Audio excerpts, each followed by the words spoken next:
Good morning students. Standard 7 subject Hindi. Last में हम लोगों ने चैप्टर नंबर 4 कंप्लीट किया और मैं आशा रखती हूँ कि आप लोगों को मैंने बताया था कि आप ये जो कलाम ने दिया हुआ जो संदेश था वो आप लोगों ने घर पे पेरेंट्स को भी सुनाया होगा। तो आज हम करेंगे चैप्टर नंबर 5 जो है काव्य।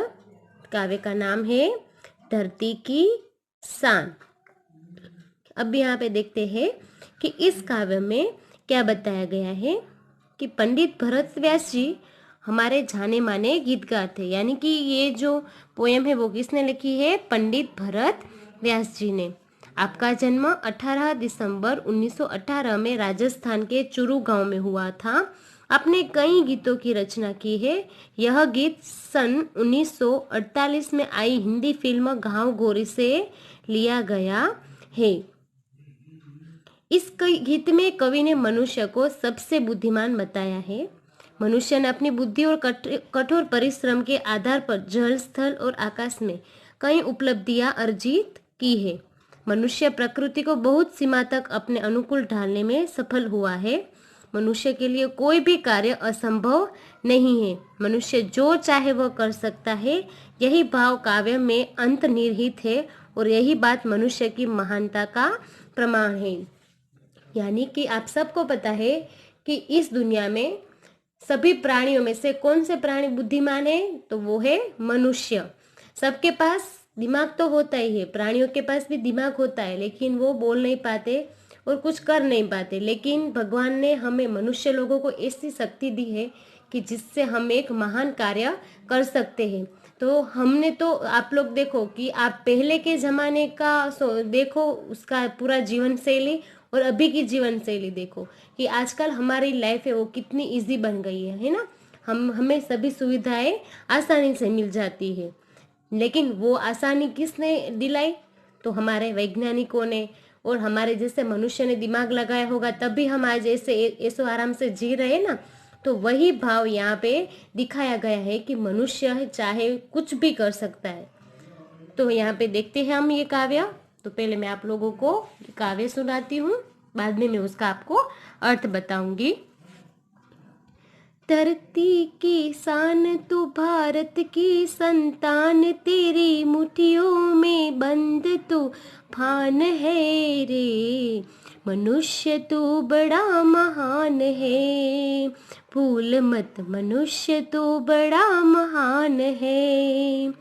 तू जो चाहे पर्वत पहाड़ों को फोड़ दे, तू जो चाहे नदियों के मुख को भी मोड़ दे, तू जो चाहे माटी से अमृत निचोड़ दे, तू जो चाहे धरती को अंबर से जोड़ दे। अमर तेरे प्राण, अमर तेरे प्राण, मिला तुझको वरदान, तेरी आत्मा में स्वयं भगवान है रे।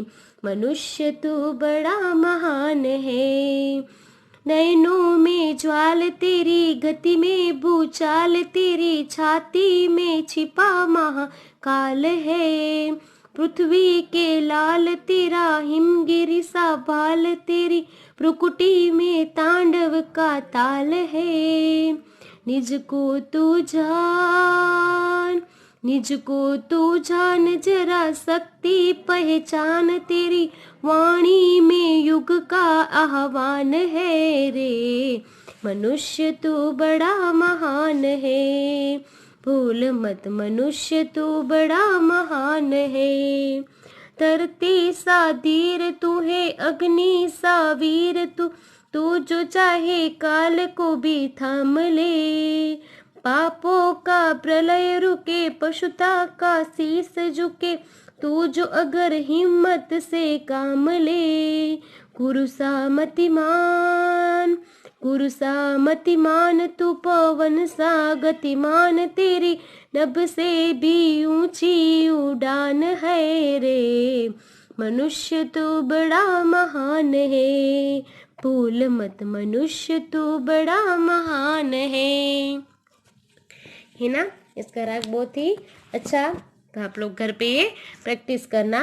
अब मैं आपको इसका अर्थ बताती हूँ कि धरती की शान तू भारत की संतान, यानी कि हे भारत के पुत्र, तू इस धरती का गौरव है। कवि एक आप सबको बोलते हैं कि तू एक धरती का संतान है, पुत्र है, तू धरती का गौरव है। तेरी मुट्ठियों में तूफान बंद है, तुझ में तूफान को भी अपने वश में करने की ताकत है, यानी कि तू जो भी चाहे वो कर सकता है, इसीलिए तू बहुत बड़ा महान है। तू महान महान कार्य कर सकता है।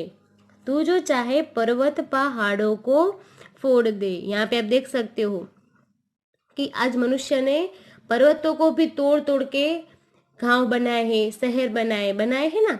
यानी कि तू चाहे तो पर्वत पहाड़ को भी फोड़ फोड़ के सफलता प्राप्त करता है। तू जो चाहे नदियों के मुख को भी मोड़ दे, यानी कि डैम बनाते हैं ना इस प्रकार। यानी कि पहले ऐसे बोलते थे कि नदी के पानी को कोई नहीं रोक सकता, लेकिन आज मनुष्य ने वो भी करके दिखाया है कि नदी के बीच में ऐसे डैम बना के उसके पानी को रोकने की सफलता प्राप्त की। यानी कि तू कुछ भी कर सकता है, तू नदियों के मुख को भी मोड़ सकता है उसके जो बहाव की दिशा है उसको भी तू बदल सकता है। तू चाहे तो माटी से अमृत निचोड़ दे, यानी कि अगर तू ठान ले तो तू मिट्टी में से भी अमृत निकाल सकता है। तू जो चाहे धरती को अंबर से जोड़ दे, यानी कि तू अपने अनोखे अनोखे कामों से जो तेरे कार्य है वो अंबर से भी तू छोड़ सकता है। जैसे विमान एरोप्लेन सब कुछ बनाया है ना, तो हम आज ऊपर भी उड़ सकते हैं। ये सब किसने किए हैं? मनुष्य ने ही किए हैं। अमर तेरे प्राण मिला तुझको वरदान, यानी कि तू अपने अनोखे काम से तू मरकर भी अमर हो जाता है और हो भी सकता है, और तुझे अमरता का वरदान भी मिला है। तो तेरी आत्मा में स्वयं भगवान है रे, इसीलिए तेरी आत्मा में स्वयं परमात्मा बैठा हुआ है। यानी कि मनुष्य है वो पर्वत और पहाड़ों को फोड़कर कुछ भी कर सकता है, नदियों के मुख को भी मोड़कर वो उसके बहाव को भी रोक सकता है, मिट्टी में से अमृत निचोड़ सकता है और धरती को अंबर से भी जोड़ सकता है। इसीलिए तू महान ही है। नयनों में ज्वाल तेरी गति में भूचाल, तेरी छाती में छिपा महाकाल है। यानी कि हे मनुष्य, तू क्रोधित हो जाए तो तेरे नेत्र आग बरसा सकते हैं, यानी कि नेत्र यानी आंख है वो आग बरसा सकते हैं। और जो तू चाहे तो तेरी चाल में वह शक्ति है कि जो भूकंप में होती है। आपको भी पता है कि भूकंप किस प्रकार होता है। इसीलिए तेरी छाती में स्वयं महाकाल रूपी कौन बैठा है? महाकाल यानी कि शिव जी तेरी छाती में बैठा हुआ है। शिव जी यानी कि शंकर भगवान। पृथ्वी के लाल तेरा हिमगिरी सा भाल, तेरी भ्रुकुटी में तांडव का ताल है।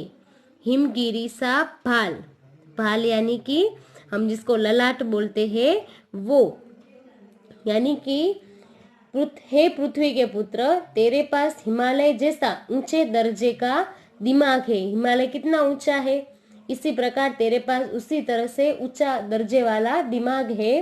तू अगर क्रोध में अपनी भौंक तिरछी कर दे, भौंक यानी कि हम जिसको नाभि बोलते हैं, तो भौंक तिरछी कर दे तो उसका वही असर होगा जो शिव जी के तांडव की ताल में होता है। अगर जो शंकर भगवान है, आपको पता है कि क्रोधित होते थे तो वो क्या करते थे? तांडव करते थे। यानी कि तू भी अगर क्रोधित हो जाए तो वो कार्य को तू आसानी से कर सकता है। निज को तू जान, निज यानी खुद को, जरा शक्ति पहचान, तेरी वाणी में युग का आह्वान है रे। यानी कि तू खुद को पहचान कि तेरे अंदर कितनी शक्ति छुपी हुई है। यानी कि हे मनुष्य, तू अपनी शक्ति को पहचान। अगर तू चाहे तो तेरी वाणी से ये युग की ललकार कर सकता है, यानी कि तू युग को आह्वान दे सकता है, बुला सकता है। तेरी आवाज सारे युग की आवाज है। धरती सा धीर तू है अग्नि सा वीर, तू जो चाहे काल को भी थाम ले। यानी कि तू धरती जैसा धीरजवान है और तू अग्नि जैसा तेज है। तू चाहे तो काल को भी रोक सकता है। पापों का प्रलय रुके, पशुता का शीश झुके, तू जो अगर हिम्मत से काम ले। यानी कि तू अगर हिम्मत से काम ले तो पापों की विनाश लीला भी रुक जाती है। यानी कि वो किससे, तो हम आजकल कुछ भी अनहोनी होती है, वातावरण में कुछ भी डिफरेंट होता है तो हमें पता चल जाता है कि अब अभी 2 दिन बहुत ठंडी आएगी, गर्मी आएगी। यानी कि तू कुछ भी कर सकता है। जो तू वो किसने ये सब जो आकाश में जो हम आकाश की ये वातावरण सब समझ लेते हम, तो किसकी मदद से, हमारे कृत्रिम उपग्रह, वो भी किसने भेजे हैं, हमारे जैसे मनुष्य ही थे ना, जो वैज्ञानिक थे वो। यानी कि वो इसकी सबकी सफलता है। यानी कि तू अगर हिम्मत से काम ले तो तू कुछ भी कर सकता है। गुरु सा मतिमान, मतिमान यानी बुद्धिमान। पवन सा तू गतिमान, तेरी नभ से भी ऊंची उड़ान है रे। यानी कि तुझमें महान देव गुरु जैसी बुद्धि है। यानी कि तू गुरु जैसा ही बुद्धिमान है और तू पवन की तरह गतिशील भी है। पवन भी आपको पता है कि उसको हम कितना भी हाथ आगे रखेंगे तो रुक के जाएगा, नहीं रुकेगा ना। इसी प्रकार तू भी पवन जैसा ही गतिमान है। तू अगर ठान ले तो तू पवन जैसे ही कार्य कर सकता है, आलस रखे बिना। तू आकाश से भी ऊंचे पहुंचने की शक्ति रखता है। यानी कि अच्छे अच्छे कार्य करके तू अपने नाम है वो पूरे गांव में, शहर में और हमारे देश में रोशन कर सकता है। तो अभी हमने देखे कि एक मनुष्य के अंदर कितनी शक्तियां होती है, वो कुछ भी कर सकता है। यही भावार्थ इस काव्य में बताया गया है। तो अब यहाँ पे काव्य में पूरी करती हूँ। अगर आप लोगों को इसमें कुछ भी क्वेश्चन हो तो आप मुझे पूछ लोगे, आप इसका वर्कबुक में करोगे। ओके। और ख़ास आप लोग मुझे होमवर्क नहीं भेज रहे हो, लेकिन अगर स्कूल ओपन होगी तब आप लोग किस में से रीड करोगे, इसीलिए बता रही हूँ कि आप लोग रेगुलर वर्कबुक कंप्लीट करते रहो। ओके।